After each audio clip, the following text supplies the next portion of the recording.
Welcome back to the show and our look at some of the moments that marked the last few months and indeed our reports from Europe now. 2017, a year of elections in some of the EU's biggest countries. We mentioned the UK vote in the first half, but back in March, the Netherlands got the ball rolling with its parliamentary polls. Seen as a litmus test for European sentiment, the party of Dutch Prime Minister Mark Rutte did manage to retain its position as the largest in parliament, but it did lose seats, while far-right anti-immigration, anti-EU Geert Wilders gained. Nonetheless, the result was seen as a win for the EU. The populists had not taken over. Immigration was a major issue in those elections. Luke Brown went to meet with the mayor of Rotterdam, a migrant himself, in a city where around half of the population has foreign origin. Alicia is a student in Rotterdam. She's taking a group of Syrian newcomers on a tour of the city's must-see sites, including this revamped indoor market. There aren't that many places in Rotterdam that are iconic for the city. And the Markthal is very new, and it attracts so many tourists that we just had to bring them here. The Markthal was opened in 2014 at a cost of €175 million. It's the jewel in the crown for a regenerated area in central Rotterdam, a showpiece of the city's ambition to breathe new life into a once run-down area. Everything is coming together, the mayor and the policies, as well as the vision that you build buildings like this. Everything at the same time, and that's great. Credited with that change, Ahmed Abu Taleb, mayor since 2009. As an immigrant who arrived from Morocco in the 1970s, he's a symbol of successful integration in the Netherlands. He's not been afraid to speak his mind, denouncing the gunmen who attacked the French satirical newspaper Charlie Hebdo. Omdat je humoristen niet ziet zitten die een krantje maken, ja, mag ik het zo zeggen, rot op. As a Muslim in charge of the Netherlands' second city, Abu Taleb's views carry considerable weight. But for the local party defending Muslim rights, he's too uncompromising. But to make the link with the political message of F off if you don't like it here, we are critical of that. A mayor should by definition bring people together and should rise above it. Abu Taleb's strategy is centred on what he calls the we society, offering opportunity for all, as long as all abide by the rules. All people are included in the circle of the weak society, unless you decide not to be with us in the weak society. So it's up to you to make a choice whether you would like to be with us, to work with us together, to make the best of it, or to go to Yemen to learn to use a Kalashnikov and to come back and to kill people. Then you are excluded. But I didn't exclude you. You excluded yourself. The We Society is visible in the gritty southern suburb of Feyenoord, one of Rotterdam's poorest.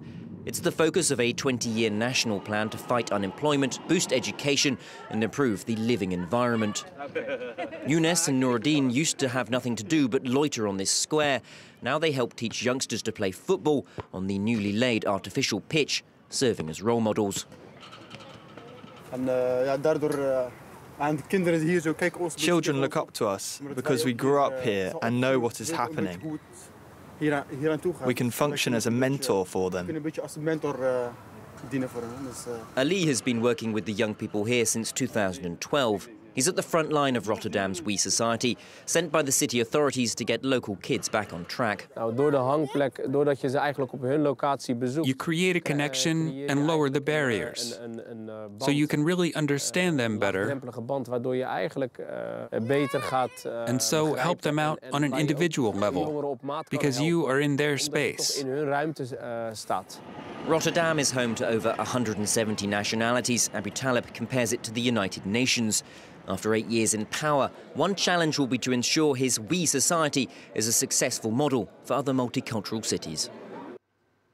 Well, while the Dutch vote, followed by the election of a pro-EU president in France, reassured some that the future of the EU was bright, US President Donald Trump nonetheless caused concern over the bloc's future trading and security situation. After over 8 years of talks, the EU-Canada trade deal was finally signed and almost fully sealed, with the announcement this month that 98% of it will come into force in September. In the interim, final checks and processes are being put in place, including quotas on EU cheese that can be sent to Canada. As Luke Brown reported in May, farmers there were worried that they could be smothered by the European dairy. It may not look like much, but this is the first stage of some of Quebec's most celebrated cheese. Jean Morin has been making cheese for 20 years, but the CETA deal throws a shadow over his future. Here's where we prepare the blue cheese. This is Elizabeth's Blue, which has won a lot of prizes, including Best Cheese in Quebec. All the cheeses here are threatened by CETA. Everything that's produced here in the dairy is on exactly the same marketplace as the imported cheese. Jean acquired the village church in 2015 to give it a new lease of life. He spent around $1 million to turn it into a cellar for his best-known product. This space is good for aging cheese because of the humidity. Everyone used to complain about the church, that it was cold and damp. I said that it would be great for cheese. It's a bit of a paradox. We're here in a 150-year-old building, and we've also got this robot to turn the cheese. The Presbytère dairy can produce up to 100 tons a year, but the CETA deal will eventually allow 18,500 tons of European cheese into Canada, double the current amount. Quebec's cheese producers feel betrayed. They think they're being sacrificed in favour of other sectors of Canadian agriculture. Who's the winner of these commercial exchanges? It's not us. Our produce is being bartered away. My beef against your cheese. We're being sacrificed, and it's small cheese producers that are on the front line. The dairy here targets local-scale distribution, selling direct to customers who travel from across the province. The prices, though, remain high, around $35 a kilo here at the farm shop, and double that in the big cities. That's because Canada's cheesemakers face a severe handicap. Unlike in Europe, Canada's milk producers receive no direct aid. To keep prices high and guarantee farmers a livelihood, the production is deliberately limited. Any external change could upset that balance. The European market isn't accessible for us. First, the value of our raw material is nothing like that in Europe. That means if I want to export to Europe, I'm just not competitive. Milk costs twice as much here as in Europe to make identical products. Olivier Tourette sees a more positive aspect of the CETA deal. He's a French cheesemonger about to open a new boutique in Montreal to sell both European and Canadian cheese. He thinks CETA will mean more choice on both sides of the Atlantic. We find the same kind of cheese in France, but we really didn't have much experience of cheese from Quebec. I think CETA will be very good to help us to get to know more about the cheese from here. There's no need to fear the invasion that's being talked about. On the contrary, it could save the sector. It'll help bring new cheese production methods to Canada, and it'll open up consumers to new tastes too. For many small producers, though, that's over-optimistic. They say CETA threatens to destabilise a delicate ecosystem. Quebec is especially vulnerable. It produces over half of all of Canada's cheese, and overall represents over 4,000 jobs. Well, here in Europe, it was the thought of tons of Canadian beef arriving into the EU that caused concern. And indeed, a new court system outlined in that CETA EU-Canada trade deal. Many feared it gave too much power to multinational corporations, putting them strictly ahead of national governments. One man blocked everything until he got assurances on certain issues. It was Wallonia's Minister-President Paul Magnette. He still says he will not give the final green light that would allow that outstanding 2% of the deal to be applied until he's completely convinced that it will do more good than harm.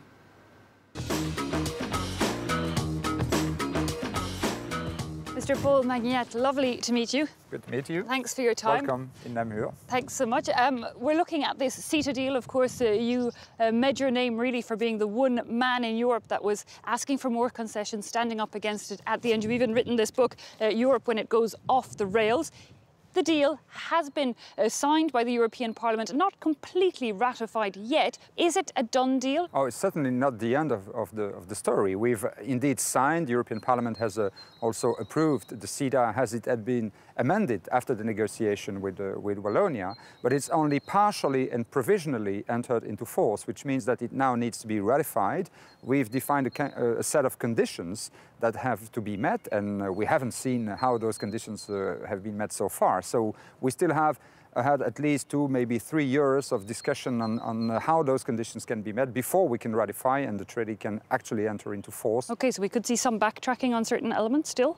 Yes, maybe. We've asked, for example, an opinion of the European Court of Justice on the compatibility of the CETA with the European legal order. It will take time. The court will certainly ask 1.5, maybe 2 years' time to give this opinion. And when we will read this opinion, if we come to the conclusion that, for example, those dispute settlement mechanisms are not compatible with the European legal order, we will not ratify. So this would imply new amendments. Indeed, that was one of the main concerns, was this court system and the power of national governments in a line with multinational companies. We're looking in this show a lot at agriculture. When it comes to the agricultural sector, is there elements of CETA that worry you?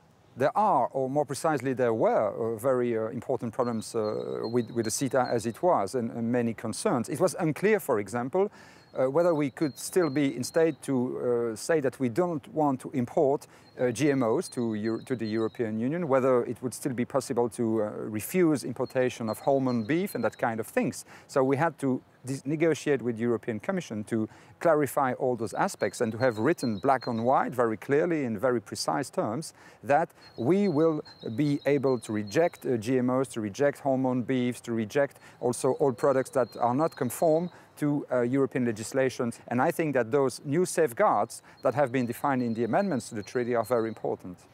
Another concern people have, however, is that, you know, Europe will be flooded, notably by Canadian pork and beef. Do you think this is the case? Canada is a rather small market. It's 35 million inhabitants compared to the 500 million inhabitants in the European Union. So the actual risk that Canadian products would be too important and destabilize European market is per se quite limited. But it can happen in some countries. I mean, if one specific sector, beef, for example, and have a lot of exports to one specific country on one specific region, it can destabilize the market. So in those circumstances, it must remain possible for those regions and countries to use the safeguard clauses under the GATT agreement to protect the producers here in Europe. And this holds also true for Canada. So it's an agreement which is in the interest of both sides. Well, one thing Belgium needs no deal or help to export by the barrel is its beer. Around since medieval monks first started to brew it, Belgian beer got the UNESCO Heritage Stamp of Approval at the end of last year. Wanting to preserve the ale's past and keep its historic locations alive, but still move with the times, one brewer changed the way he transports his tipple, funneling it underground from Bruges to bottle, and Anaïs Gerhard went to check it out. Below these roofs lies a part of Belgium's cultural heritage. This is the home of one of the country's favourite beers, Breschezot. Here we're brewing our beer.